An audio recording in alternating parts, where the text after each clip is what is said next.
আলো নিভে গেলে অন্ধকার বলে ওঠে নিজের গল্প।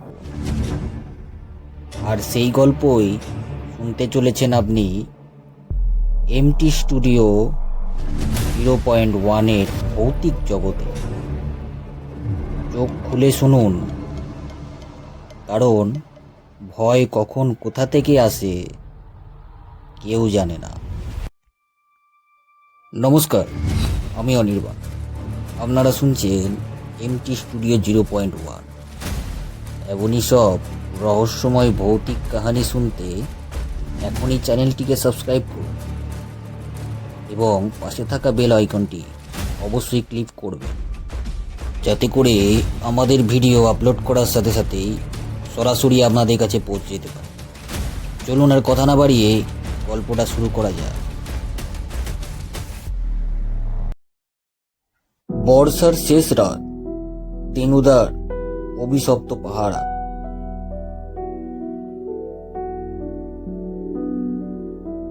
আজ আমি আপনাদের এক সত্যি ঘটনার কথা শোনাতে যাচ্ছি, যেটা এক বন্ধ চা বাগান, এক নিঃসঙ্গ পাহাড়াদার তার বর্ষার শেষ রাত, যেখানে সত্যি মিথ্যার সীমা ভেঙে গিয়ে শুরু হয় এক অন্য জগতের যাত্রা। শুনুন দিনুদার জীবনে নিজের মুখে বলা এক আশ্চর্য অভিজ্ঞতার কথা, যে রাতে কথা উনি আজও ভুলতে পারেননি। চলুন আর কথা না বাড়িয়ে ঘটনাটা কি ঘটেছিল সম্পূর্ণ প্রথম থেকে শুরু করা যাক।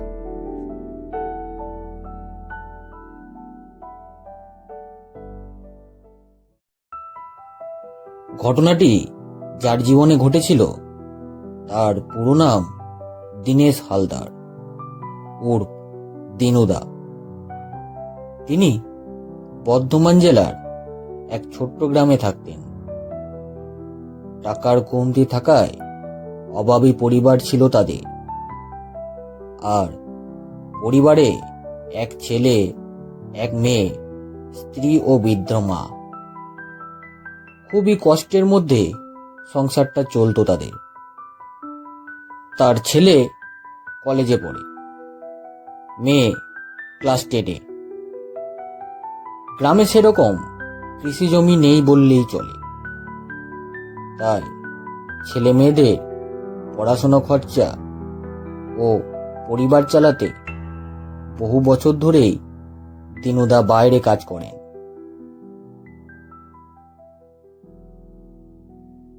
শেষ কয়েক বছর ধরে আসামের এক চা বাগানে সিকিউরিটি গার্ড হিসেবে কাজ করছিলেন দিনুদা। বাগানটির নাম গাঁজালডাঙ্গা টি এস্টেট, যা বিগত 3 বছর ধরে বন্ধ পড়েছিল।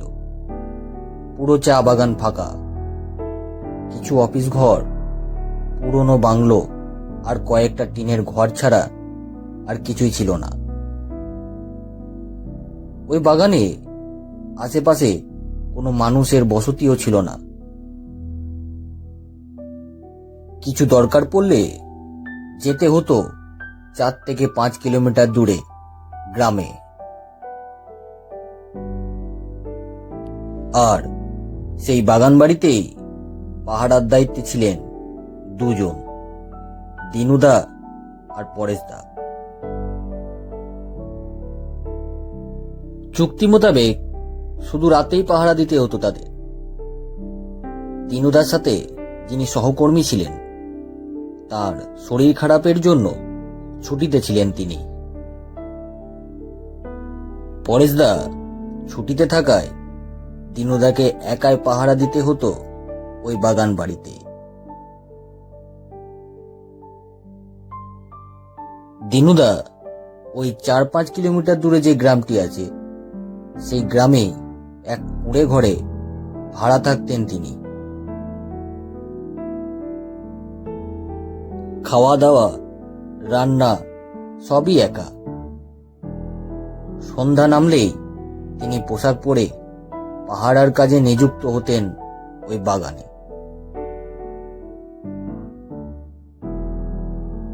লোকাল মোবাইল নেটওয়ার্ক ধরে না, নিকটতম বাজার 4-5 কিমি দূরে সেই গ্রামে। তাই একবার বাগান বাড়িতে ঢুকে গেলে মানুষের সঙ্গে যোগাযোগ বন্ধ হয়ে যেত।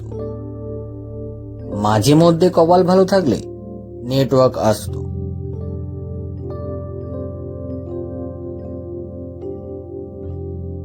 সে দিনটা ছিল শ্রাবণ মাসের এক শুক্রবার। সারাদিন বৃষ্টি পড়ছিল থেমে থেমে। দিনুদা রোজকার মতো সকালে বাজার করে এসে নিজেই রান্না করে দুপুরে খেয়ে শুয়ে পড়ে। কারণ যেহেতু রাতে জাগতে হতো তাকে, সেদিন পরেশদাও ছিলেন না। তিনি সেদিন বৃষ্টি পড়ার জন্য সন্ধ্যা নামার আগেই বাগানে পৌঁছে গেলেন এবং বাগান বাড়িতে থাকার জন্য তার একটা রুমও ছিল। দিনুদা বাগানে গিয়ে বাগান থেকে চা পাতা তুলে এনে চা বানিয়ে চায়ে চুমুক দিয়ে সে তার রুমে বসেছিলেন এবং হালকা সাউন্ডে রেডিও শুনছিলেন। ঝিরিঝিরি বৃষ্টি হতে হতে হঠাৎই বৃষ্টিটা একটু জোরেই নামে আর বিদ্যুৎ চলে যায় তার রুম থেকে। তিনি হেরিকেনটা জ্বালিয়ে বসলেন। মাঝে মাঝে ছাতা হাতে হেরিকেন নিয়ে বাগানটা ঘুরে আসে। এইভাবেই সন্ধ্যাটা পার হয়ে যায় প্রতিদিনের মতো। রাত তখন 10:30।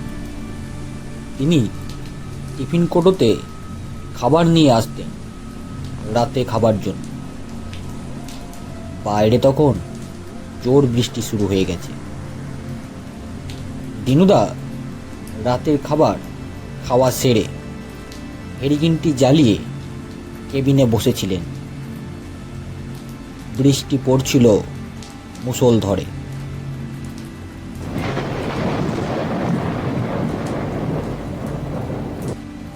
মুষলধার বৃষ্টিও পড়ছিল, কারেন্টও ছিল না।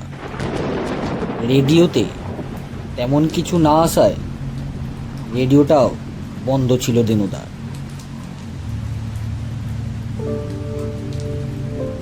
এই বৃষ্টির ওয়েদারে ঘুম কেড়ে নিচ্ছিল চোখ।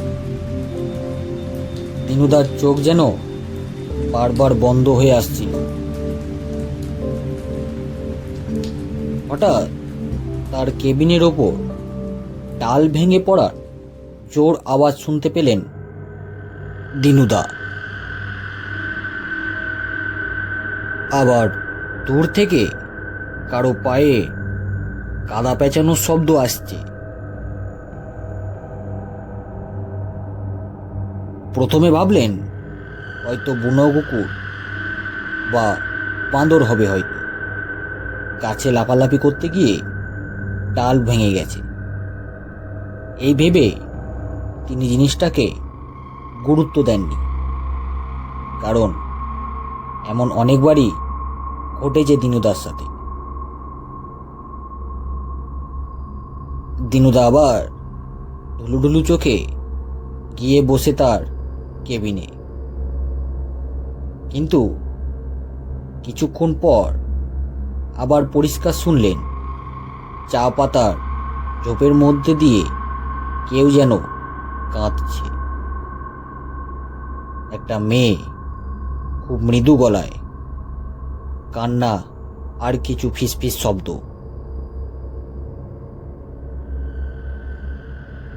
আমি ফিরে যাব না, আমি ফিরে যাব না, আমার বাড়ি নেই, এসব কথা ভেসে আসছিল। দিনুদার 5 বছর বাগান বাড়িতে কাজ করায় প্রথম এই ধরনের ঘটনা সম্মুখীন হন তিনি।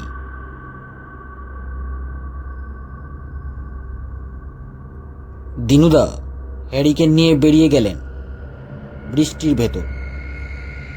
বেশ কিছুটা এদিক ওদিক হাঁটার পর একটা অবাক দৃশ্য তার চোখে পড়ে।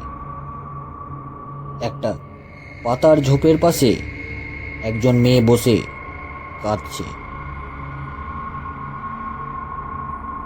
চুল ভিজে গলার ওপর পড়ে আছে, মুখ দেখা যাচ্ছে না।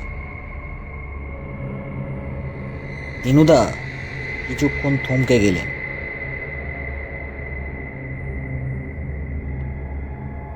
এত গভীর জঙ্গল, আগাছা ভর্তি ঝোপের পাশে এই মেয়ে কোথা থেকে এলো? দিনুদা তখনও বুঝতে পারেননি যে তিনি কোনো অশ্লীল আত্মার পাল্লায় পড়েছেন।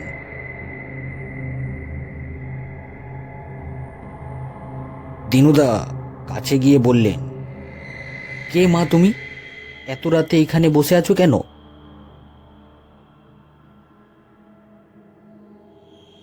মেয়েটি মুখ না তুলেই বলল, আমাকে তো এরা এখানেই ফেলে গেছে, আমি তো আর বাড়ি যেতে পারি না। আর তারপরে হঠাৎ যেন সেই মেয়েটি বুঝি হাওয়ায় মিলিয়ে গেল। দিনুদা এসব দেখে চমকে উঠল। তার মাথার সাইড দিয়ে ফোঁটা ফোঁটা ঘাম ঝরতে লাগলো। তিনি চারপাশে তাকিয়ে কিছুই দেখতে পেলেন না।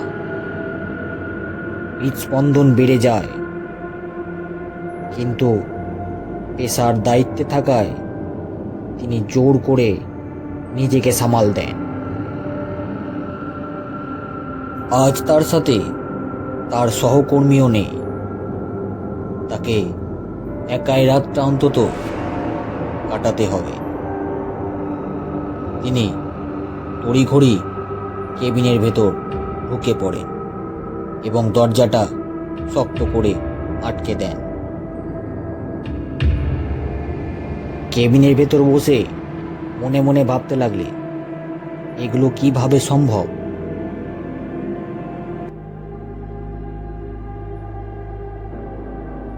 এইসব চিন্তা করতে করতে রাত তখন প্রায় 2টো। হঠাৎ কেবিনের দরজায় টোকা পড়ে।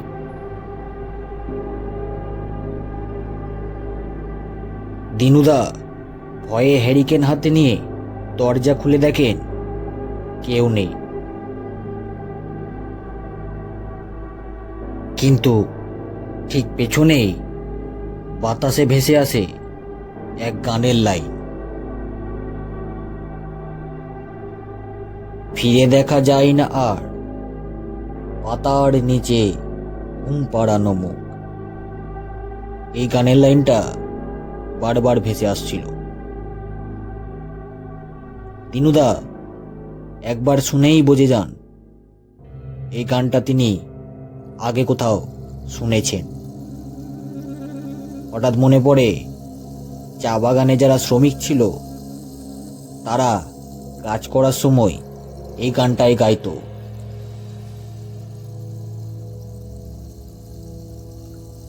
সেই রাতটা কোনোরকম পার করে পরের দিন স্থানীয় এক বৃদ্ধ দোকানদারকে জিজ্ঞেস করেন দিনুদা। তিনি ধীরে বলে উঠেন, আপনি হয়তো গীতা মেম সাহেবকেই দেখেছেন। তিনি 3 বছর আগে এখানে তার মৃত্যু হয়। একদিন ম্যানেজারের সঙ্গে ঝামেলা করে চলে যান তিনি, আর পরদিন তার দেহ পাওয়া যায় ওই বাগান থেকে।